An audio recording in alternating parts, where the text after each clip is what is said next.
العالمين والصلاة والسلام على سيد الأنبياء والمرسلين وعلى آله وصحبه أجمعين أما بعد افروز علماء کرام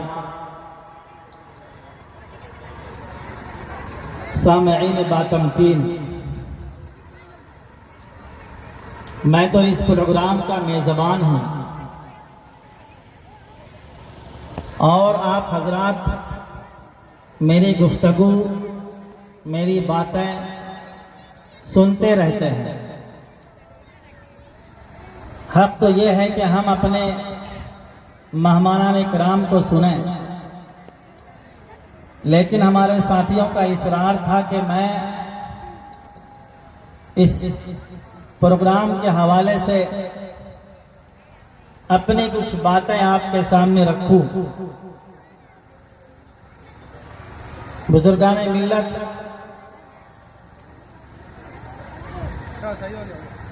قرآن کریم کے اندر اللہ تعالی نے بار بار اس بات کو دہرایا ہے اور کہ تمہیں آزمایا جائے گا،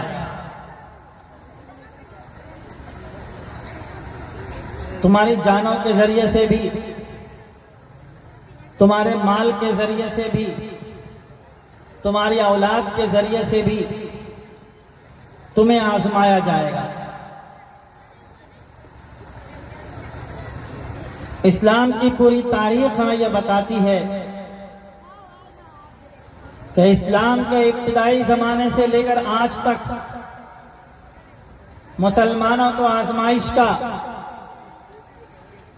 فتنوں کا، مشکلات کا سامنا کرنا پڑا ہے، اور جب بھی کوئی دین حق کے ساتھ کھڑا ہوا ہے، اللہ کی عبادت کے لیے کھڑا ہوا ہے، شریعت کی حفاظت کے لیے کھڑا ہوا ہے، اس کے ساتھ مشکلات آئی ہیں۔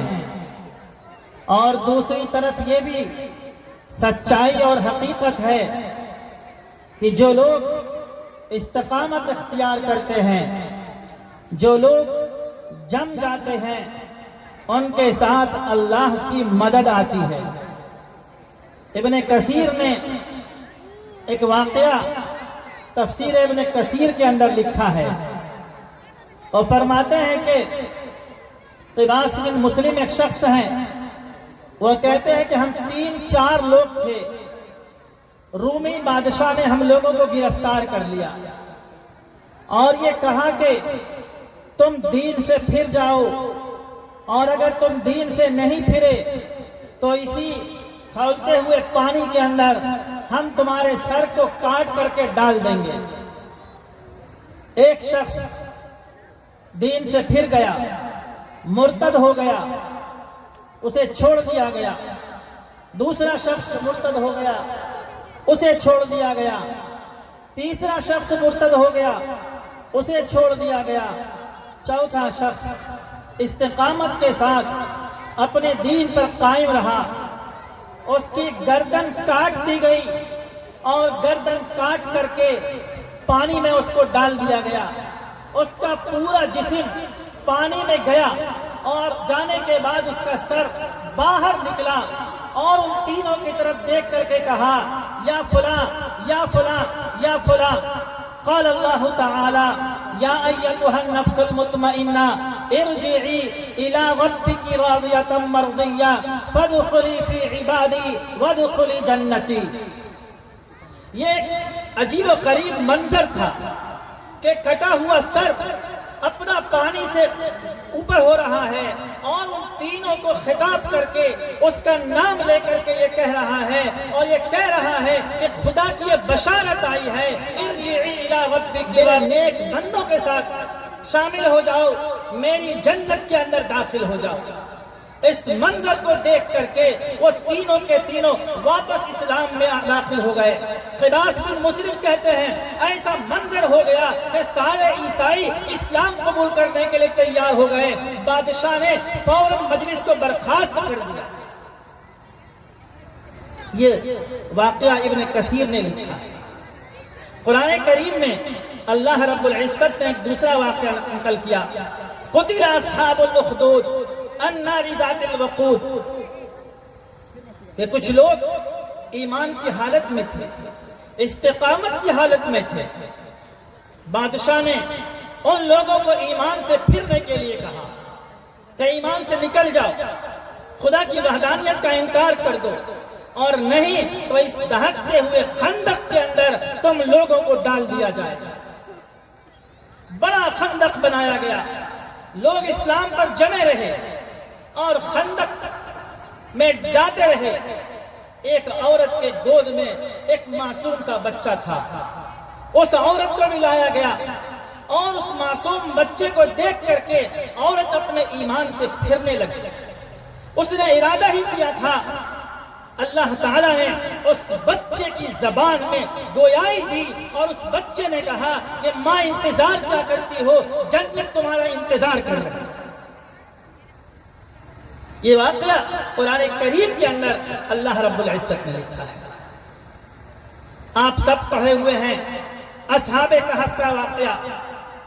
7 نوجوان تھے، استقامت کے ساتھ اللہ کی وحدانیت پر عمل کر رہے تھے، خدا کی وحدانیت پر عمل کر رہے تھے۔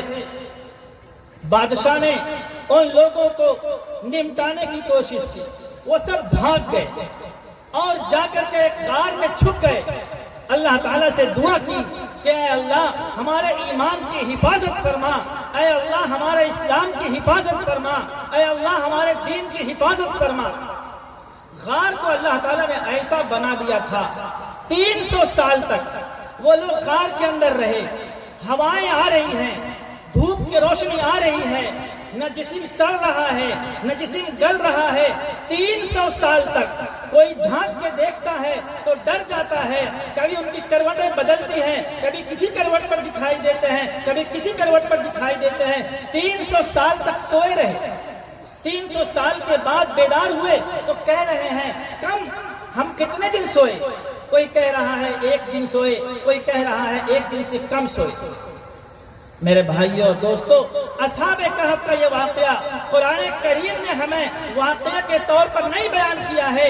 اصحاب کہف کا یہ واقعہ قرآن کریم نے ہمیں سمجھنے کے لیے دیا ہے، سیکھنے کے لیے دیا ہے کہ ہم اپنے ایمان کی حفاظت کی تیاری کریں گے، ہم دشمنوں سے بھاگیں گے، اپنے لیے محفوظ مقام تلاش کریں گے۔ تعلیمی ملی بورڈ نے جو مکتب قائم کیا ہے، یہ بچوں کے ایمان کی حفاظت کے لیے وہ غار ہے، وہ کہف ہے۔ جس طرح اصحاب کہف اپنے غار کے اندر چلے گئے تھے اپنے ایمان کی حفاظت کے لیے، اگر میرے بھائیوں اور دوستو آپ یہ چاہتے ہو کہ میرے بچوں کا ایمان باقی رہے تو آپ کو مکتب کے اس غار کے اندر آنا پڑے۔ یہ مکتب آپ کے بچوں کا وہ غار ہے جو آپ کے بچوں کے ایمان کی حفاظت کرے۔ اور اگر آپ نے اس مکتب کے اندر اپنے بچوں کو داخل نہیں کیا تو یہ مان لیجئے اس بات کی ذمہ دار آپ ہوں گے کہ آپ نے اپنے بچوں کے ایمان کو ضائع ہونے کے لیے، اپنے بچوں کے ایمان کے برباد ہونے کے لیے آپ نے خود ذمہ داری لی۔ میں ذمہ داری کے ساتھ کہتا ہوں، جتنے بھی واقعات ہمارے علاقوں کے اندر لڑکیوں کے بھاگنے کے ہوئے ہیں، اس میں لڑکیاں ذمہ دار نہیں ہیں، اس کے ماں باپ ذمہ دار ہیں، اس کے بھائی ذمہ دار ہیں، یہ سماج ذمہ دار ہے، یہ سوسائٹی ذمہ دار ہے۔ لڑکیاں ذمہ دار نہیں ہیں، اس لیے کہ اس نے جو کچھ بھی کیا ہے فطرت کے مطابق کیا ہے، اسے وہی تعلیم دی گئی تھی، اسے وہی طریقہ سمجھایا گیا تھا۔ اس کے 15 سال کی تعلیم کے زمانے میں اس نے وہی سیکھا تھا، اسی کے ساتھ اس کی دوستی تھی، اسی کے ساتھ اس کے محبت تھے، تو ظاہر سی بات ہے بھاگنا اگر ہے تو وہ اسی کے ساتھ بھاگے گی۔ جس کو وہ جانتی نہیں ہے، جس کو وہ پہچانتی نہیں ہے، اس کے ساتھ وہ نہیں بھاگے گی۔ میرے بھائیوں اور دوستو،